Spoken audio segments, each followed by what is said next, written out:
जय जय रघुवीर समर्थ। गणेश शारदा चैव सद्गुरु सज्जनस्तथा आराध्य दैवतं गुह्यं सर्वं मे रघुनन्दनः। गुरुर्ब्रह्मा गुरुर्विष्णुर्गुरुर्देवो महेश्वरः। गुरुः साक्षात् परब्रह्म तस्मै श्रीगुरवे नमः। त्रेतायां हनुमद्रामौ द्वापारे पार्थकेशवौ शिवसमर्थौ तु कलौ राष्ट्रधर्मस्य रक्षकौ। जय जय रघुवीर समर्थ। राष्ट्रगुरु समर्थ रामदास स्वामी महाराज की जय। ओम नमस्कार। सर्व राष्ट्रधर्मप्रेमी, राष्ट्रधर्माभिमानी आणि राष्ट्रधर्म आचारदक्ष अशा श्रोत्यांना श्री समर्थ सेवा मंडळ सज्जनगड यांच्या वतीनं सादर जय रघुवीर। श्री समर्थ रामदास स्वामींचा राष्ट्रधर्म या विषयाचं चिंतन आपण काही दिवस करत आहोत। गेल्या प्रवचनामध्ये आपण हे पाहिलं की समर्थांनी संघटनेची निर्मिती कशी केली। रामदासी संप्रदायाचं एक वैशिष्ट्य म्हणून संघटना हा विषय एक त्या संप्रदायाचं व्यवच्छेदक लक्षण म्हणून पाहता येतो। संघटना, प्रखर प्रतिकार आणि अत्यंत ध्येयवादी असा प्रयत्नवाद ही तीन विशेष लक्षणं, ह्या तीन विशेष लक्षणांच्या प्रवर्तनासाठीच जणू काही रामदास स्वामींनी रामदासी पंथ, रामदासी संप्रदाय स्थापन केला असं म्हटलं तरी ते अन्यथा होणार नाही।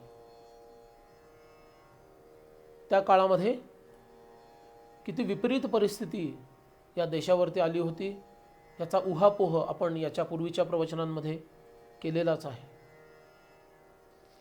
मागच्या प्रवचनामध्ये आपण हे पाहिलं की संघटना ही महंतांच्या माध्यमातून पुढे नेण्यात आली। महंत हे लोकनेता होते, फक्त ते लोकनेताच नव्हते तर त्यांच्यामध्ये काही दैवी अंशही असायचे। त्यांची उपासना ही बळकट असायची आणि ती ही उपासना धनुष्यबाण धारण करणारे रामराय आणि गदा धारण करणारे मारुतीराय अशा बलसंपन्न, विजिगीषू आणि शस्त्रास्त्र संपन्न अशा देवतांची ती उपासना होती।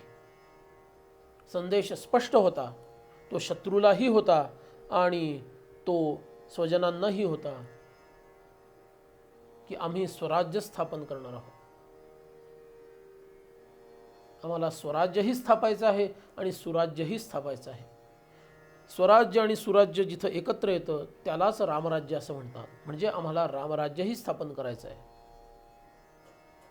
हाच विषय अखंड डोक्यामध्ये ठेवून रामदास स्वामींनी आसेतु हिमाचल देशाटन केलं आणि सूक्ष्म निरीक्षण करत ते महाराष्ट्रात येऊन पोहोचले।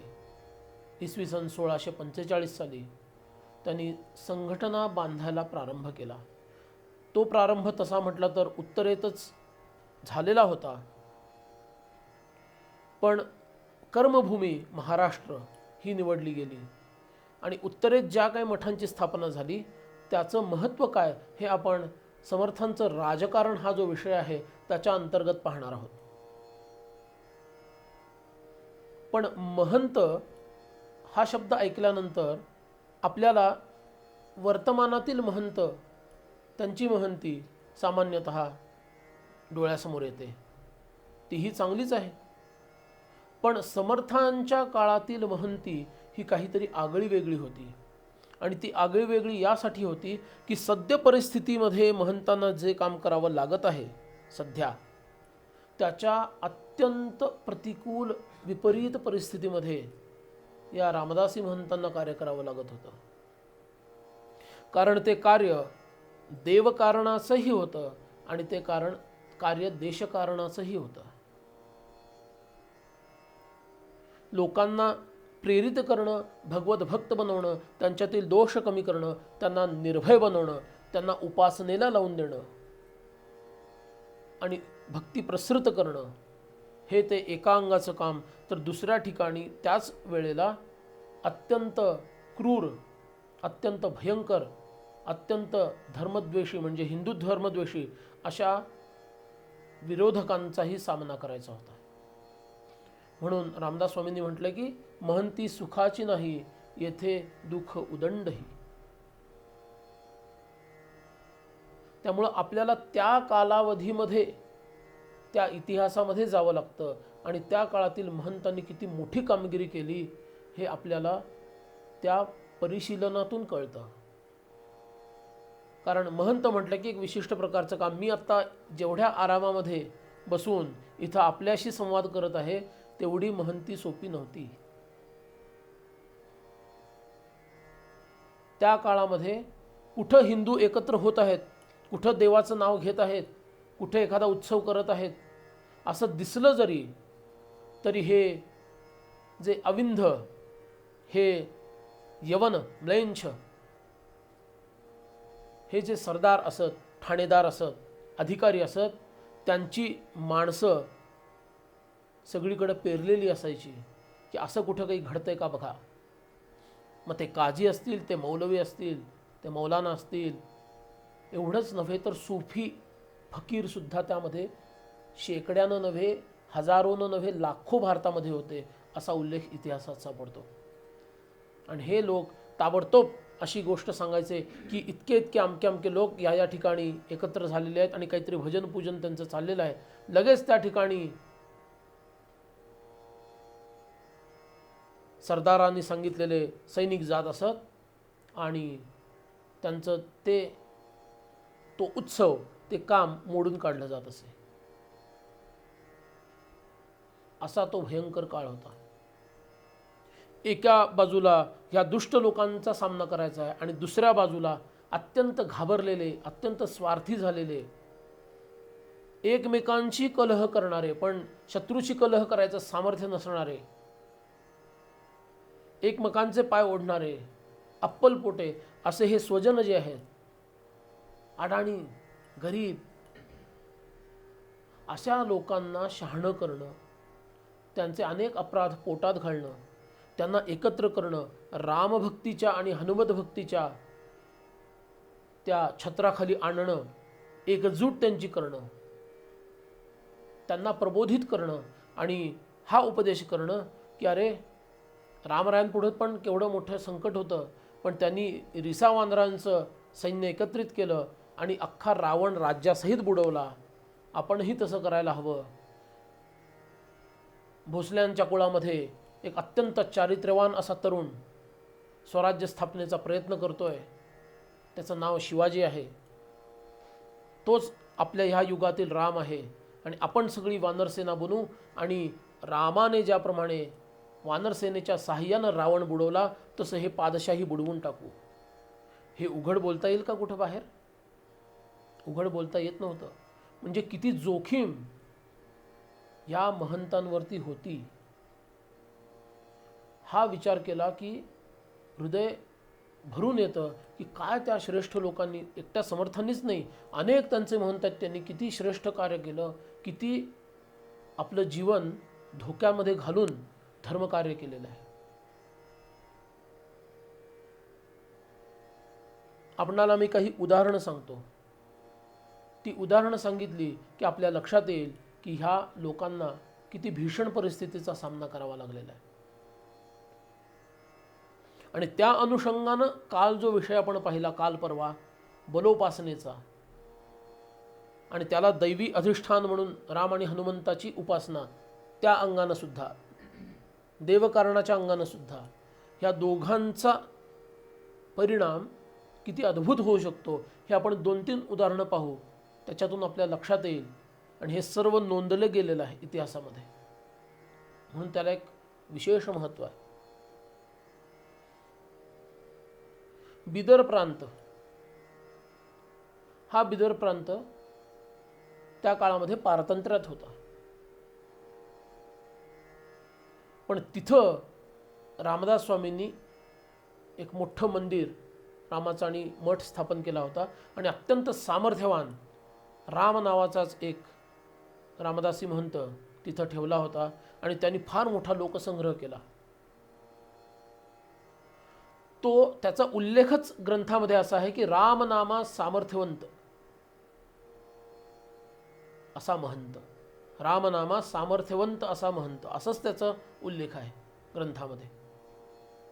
आणि समर्थांच्या सांगण्यानुसार हिंदूंनी निर्भय व्हावं आणि उत्सव करावा, उघडपणे उत्सव करावा, अशीच दीक्षा समर्थांनी या सर्व महंतांना दिली होती. त्यानुसार या महंतांनी रामनवमीच्या उत्सवाच्या निमित्तानं भरपूर लोक जमा केले. रामरायाचा रथ जसा चाफळमध्ये समर्थांनी सुरू केला होता, रथ काढायचा आणि प्रदक्षिणा घालायची, उघडपणे सगळ्या हिंदूंना एकत्र करायचं, त्याच पद्धतीनं यांनीही केलं.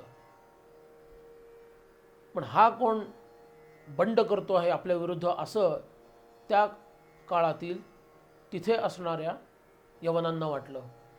आणि त्यांनी असं ठरवलं, त्यांनी त्यांचा मार्ग कोणता हे लक्षात घेतलं आणि मदरशाच्या आतमध्ये त्यांनी शस्त्रास्त्राचा साठा, मोठे मोठे दगड धोंडे असे ठेवले होते.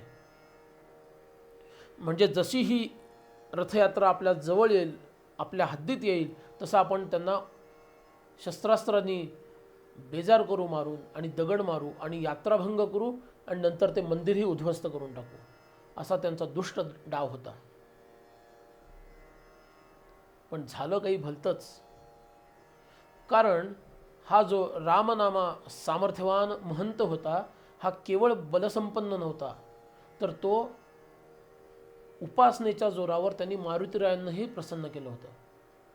समर्थांचा राष्ट्रधर्म पाहताना आपल्याला हा विवेक ठेवावा लागेल की हा राष्ट्रधर्म हा पाश्चात्यांचा राष्ट्रवाद नाही. It is not a nationalism. हा राष्ट्रधर्म हाच शब्द त्याला योग्य आहे.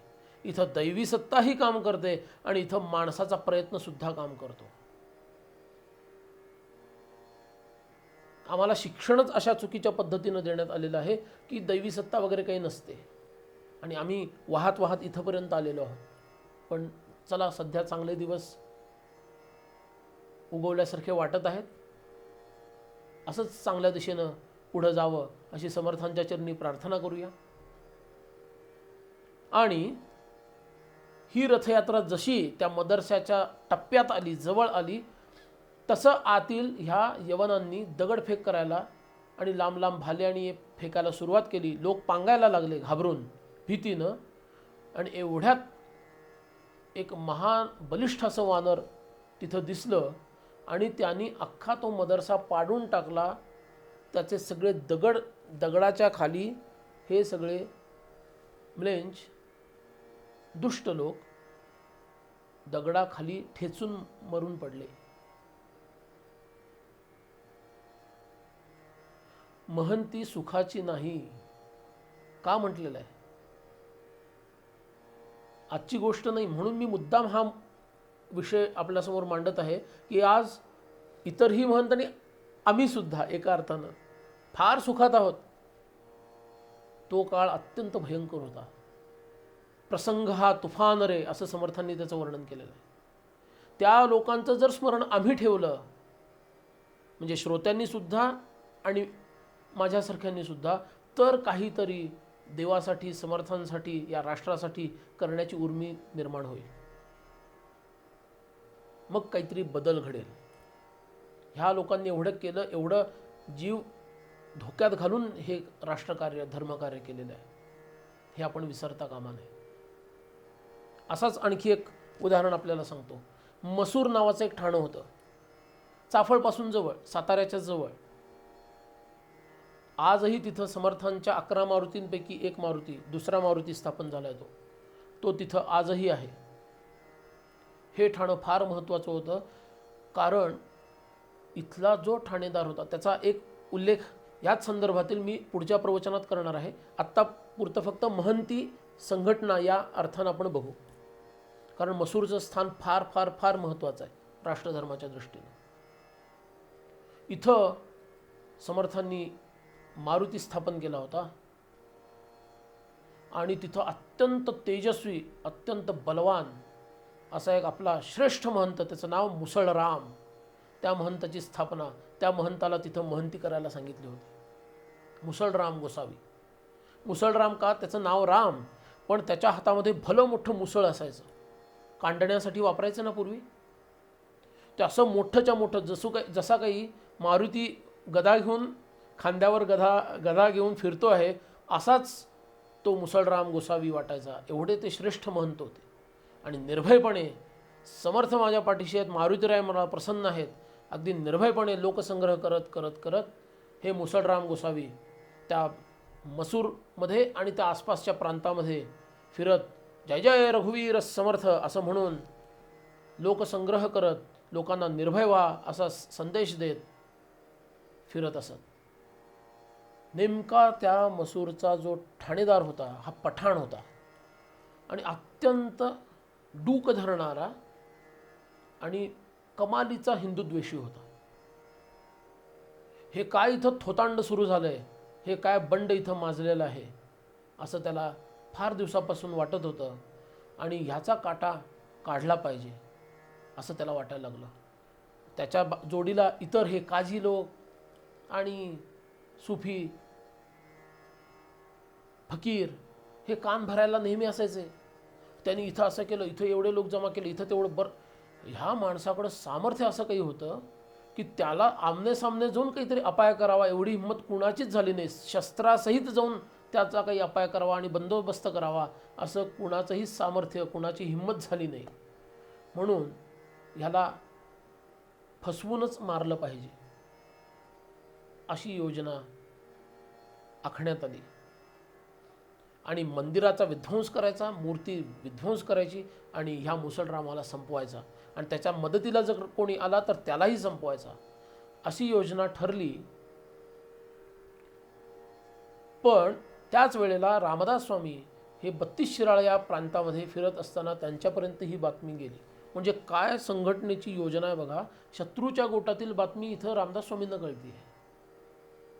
काही ठिकाणी असाही उल्लेख आहे की योगबळाने समर्थ ताबडतोब त्या मसूरमध्ये आले आणि असाही उल्लेख आहे की समर्थ या त्यांच्या संचार माध्यमातून म्हणजे हेरगिरी म्हणू आपण ह्याच्या योगानं ताबडतोब, कारण पूर्वीचे लोक हे घोडे चालवणं त्यांच्यासाठी सामान्य गोष्ट होती, वेगात इथं आले आणि थेट ते ठाणेदारापाशी गेले आणि इतक्या जोरात त्याला तडाखा लगावला की तो एका तडाख्यामध्ये खाली जमिनीवर पडला आणि लोळायला लागला.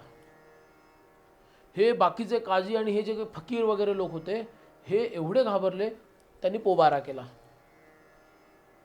अरे बापरे, हा मुसळराम एवढा भयंकर, आता ह्याचा गुरु हा त्याच्याहून भयंकर दिसतोय. आणि नंतर त्या ठाणेदाराला समर्थांनी समज दिली की तू धर्माचा द्वेष करू नकोस, आम्ही तुझ्या धर्माला काही त्रास देत नाही आहे ना, तू आमच्या लोकांना त्रास देऊ नको, इथून पुढं जर असं काही घडलं तर माझ्याशी गाठ आहे असा सज्जड दम दिला. तेव्हापासून तो ठाणेदार सरळ झाला. किती प्रतिकूल परिस्थितीमध्ये हे लोक काम करत होते याचा आपण विचार केला पाहिजे. आणखी एक शेवटचं उदाहरण देतो, म्हणजे त्या प्रतिकूलतेचं स्वरूप कसं कसं होतं त्याचे वेगळे वेगळे पैलू पण लक्षात येतील. उद्धव बाबा म्हणजे उद्धव स्वामी, रामदास स्वामींचे पहिले शिष्य, हे उद्धव स्वामी माहुलीमध्ये, माहुली संगम जो आहे पवित्र स्थान आहे त्या ठिकाणी आले असताना तिथं स्नानसंध्यादी कर्म करत होते. तिथं अविंध जो कोणी ठाणेदार होता तोही असाच धर्मद्वेषी, हिंदू धर्माचा द्वेष करणारा, आणि त्याला कळलं की असं कोणीतरी स्नानसंध्या करणारा आहे, कोणतरी गोसावी आलेला आहे. त्यांनी त्या काजीला आज्ञा दिली की त्याला ताबडतोब इस्लामची दीक्षा दे, त्याची सुनता कर आणि त्याला इस्लामची दीक्षा दे आणि गोमांस खायला घाल. असाही काही ठिकाणी उल्लेख आहे की त्यांना त्यांच्यावर बळजबरी करण्यात आली. त्यांनी नकार दिल्यानंतर उद्धव स्वामींना कारागारात टाकण्यात आलं, असाही एका ठिकाणी उल्लेख आहे. आणि ही गोष्ट रामदास स्वामींना कळल्या क्षणी ते तिथं आले आणि असा उल्लेख आहे, म्हणून क्या करा रे पाजी, ताडिता उभ्याने मुततो काजी, तोबा तोबा न जानो हमजी, या अल्लाह या खुदा म्हणत असे. असा उल्लेख ग्रंथामध्ये केलेला आहे. समर्थ असा काही त्याच्यात असं वर्णन आहे की जणू काही हनुमंत चवताळलेला आहे असे रामदास स्वामी त्याला जाणवले. म्हणजे एवढा आवेश त्याला जाणवला आणि त्याला छडीनं फोडून काढलं. उभ्या उभ्याच कपड्यातच त्यांनी धर्म करून टाकले, शरीर धर्म सगळे. एवढी अवस्था त्याची केली. आणि नंतर ते अविंद ठाणेदाराकडे वळाले आणि त्यालाही झोडपून काढलं. असं झोडपलं की तो जमिनीवर गडबडा लोळायला लागला आणि क्षमायाचना करायला लागला. त्या दोघांनाही सज्जड दम दिला की इथून पुढे हे तुमची थेरं चालणार नाहीत. आम्ही सहिष्णू आहोत याचा अर्थ आम्ही दुर्बल आहोत असं समजू नका. जशास तसे करण्याचं सामर्थ्य आमच्यामध्ये आहे. आणि नंतर उद्धव स्वामींना समर्थांनी सांगितलं की नुसती स्नानसंध्या करून काही होणार नाही आहे. स्नानसंध्या केलीच पाहिजे. ते तर देवकारणाचं धर्मकारणाचं प्रधान महत्त्वाचं अंग आहे. पण बलोपासना केली पाहिजे. मारुतीरायांची उपासना करा, दैवी सामर्थ्य मिळेल. आणि सूर्यनमस्कार आदी ह्या प्रकारची उपासना म्हणूनच हा व्यायाम करा, असा उपदेश रामदास स्वामींनी केला. शक्तीने मिळते राज्ये, शक्ती नसता विटंबना असं सांगितलेलं आहे. शक्ती नसेल तर कोण विचारतो त्याला? अशक्ताला बराड्याला कोण विचारतो असं समर्थांनी म्हटलेलं आहे. त्यामुळे शक्ती संपन्न व्हा हाच उपदेश समर्थांनी स्वतः आधी शक्ती संपन्न झाले असं सांगितलं जातं की ते रोज 1200 सूर्यनमस्कार घालत. बलदंड काया त्यांची होती. आपल्या तरुण अशा महंतांकडून त्यांनी ते करून घेतलं. त्या महंतांनी त्यांच्या शिष्यांकडून ते करून घेतलं आणि त्यांच्या प्रभावामुळं गावातील सर्व तरुणांना ती प्रेरणा मिळून त्यांनी सुद्धा ही उपासना सुरू केली. व्यायामाची उपासना आणि हनुमंताची उपासना. हनुमंताचं स्मरण करायचं आणि उपासना व्यायाम करायचा. असं केलं तरच आपलं टिकावं लागेल, नाही तर हा काही धर्म जगत नाही अशी स्थिती निर्माण झाली होती. आणि म्हणून समर्थांनी अशा पद्धतीनं या महंतांच्या माध्यमातून संघटना निर्माण केली आणि त्या संघटनेनं बलदंड असे आणि बलवान असे, मनाने सुद्धा बलवान आणि देहाने सुद्धा बलवान असे तरुण उभे केले. स्वतःच्या संघटनेमध्येही केले आणि गावोगावी जाऊन तरुणांना प्रोत्साहन दिलं आणि स्वराज्याचं कार्य करणाऱ्या शिवछत्रपतींकडं त्यांना वळवलं. आणि ज्याप्रमाणे रामरायांनी रावणाला बुडवलं त्याप्रमाणे शिवाजी महाराज सुद्धा या यवनांना बुडवतील, म्हणून आपण त्यांच्या पाठीशी राहायला पाहिजे. ही एक लोकभावना, लोकजागृती समर्थांनी या संघटनेच्या, या महंतांच्या, या मठांच्या, या मंदिरांच्या माध्यमातून लोकांपर्यंत पोहोचवली आणि लोक प्रबुद्ध केले. अशा पद्धतीनं आपण संघटना हा विषय, महंती हा विषय बघितला. उद्या आपण पुढील विषय पाहणार आहोत की ज्या योगे समर्थांचा राष्ट्रधर्म हा किती महत्त्वाचा आहे, आजही तो कसा महत्त्वाचा आहे, हेही विचारांती सर्व सुज्ञ श्रोत्यांच्या नक्कीच ध्यानात येईल. आज इथंच थांबूया. मी जे काही बोललो त्याचं आपण अवश्य चिंतन करावं अशी प्रार्थना करतो. माझ्या वाणीला विराम देतो. जय जय रघुवीर समर्थ.